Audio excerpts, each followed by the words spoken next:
xích gian đại a Mary lê Joseph ni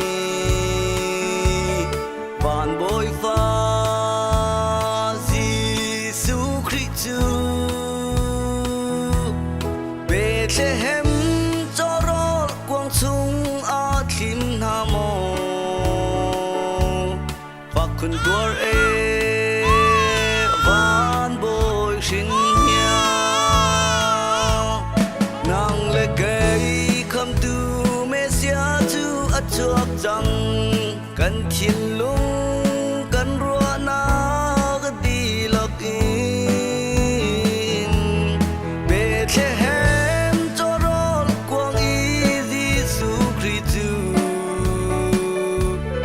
lung lom in thong tha du si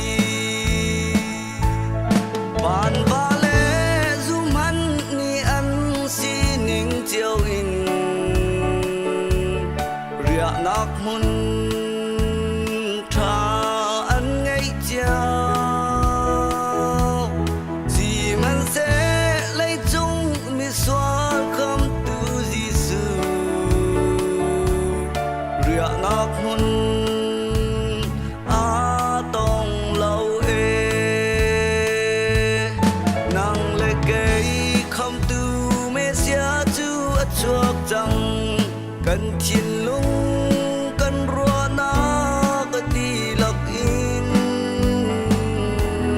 Bethlehem cho rô quang y Giêsu Christu lung lom in thong tha du si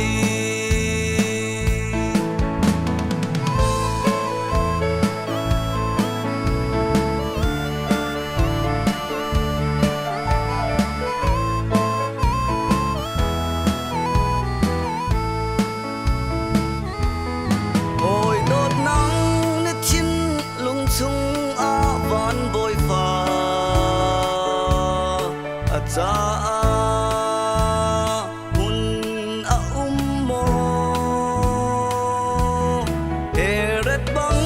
vai nam put in Giêsu Christu na don sual mo i rua than han nang le cây khâm tu Messiah tu a chuộc rằng cần thiên